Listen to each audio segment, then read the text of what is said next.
That doesn't look like a lot of homework. Keep in mind this is Zen homework. It's what? I have to spend an hour learning it, and then an hour unlearning it. I see. They say wise words often seem kind of stupid. I'm trying to comprehend how that's any more constructive than if we just threw rotting tomatoes at people like I was planning. Tonight only. It's the battle of the nuclear age. A mutant 60-foot Mr. W. versus a giant Ringo Starr in downtown Tokyo. Rawr. Dun dun dun. Grrr, I'm gonna deregulate your sorry hiney. I got blisters on me fingers. But be afraid of me anyway. What? Oh, just pondering the notion that being homeschooled will make me socially maladjusted. So you don't know how an electric nose hair trimmer works? No. I can't say I've ever needed that information. Well, I read that this would happen someday. What? That moment of having to face the terrible fact that you, my parental unit, are not perfect. As a child, my whole worldview is based on the idea that you're all-knowing and completely informed. Now I don't know what I'll do.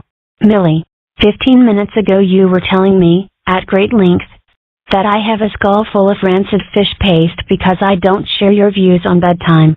I was? Yup. I'll take grudging comfort in your ability to spot my logical inconsistencies.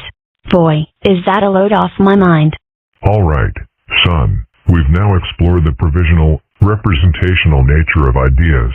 We've discussed the futility of believing one actually knows anything, the wisdom of focusing on one's inevitable ignorance.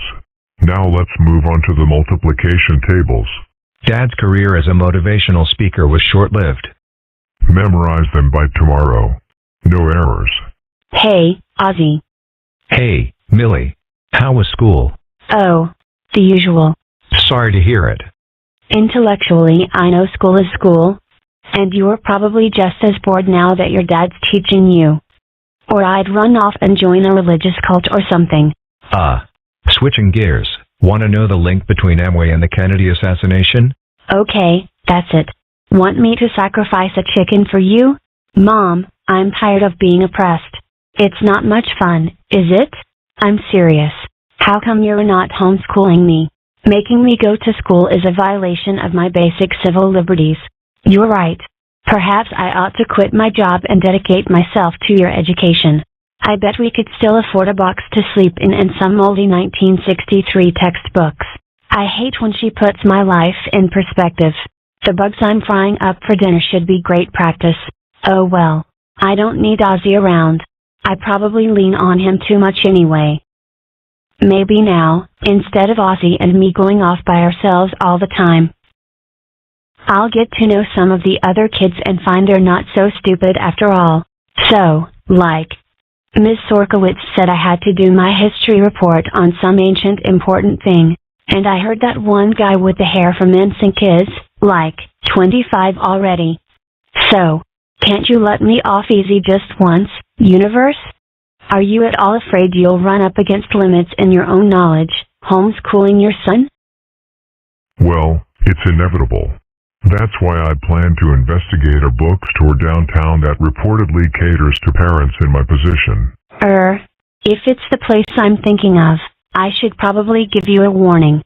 Oh dear. Are you about to tell me the name Flat Earth Books is not just a colorful jest? So to speak. Luke, I'm worried.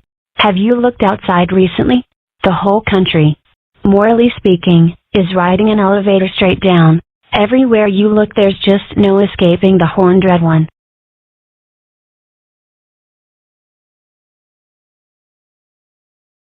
Hello. Did you know the devil would be so pear-shaped? You wanted to see me, Miss Sorkowitz? Yes, Millicent. The report you handed in yesterday was a bit subpar. No, you're missing the point. The intended satire. Satire. You can't just read it as a report riddled with factual errors, misspellings, overextended metaphors, and an irrelevant conclusion that's mostly about Michael Jackson. You have to read it as an elaborate satire of reports as bad as it is. It could transform utterly your whole concept of badly written reports about bees. Free your mind, M.S. Sorkowitz. Dear Ms. Mudd. Your daughter is full of it. I imagine that's her idea of satire. How plebeian.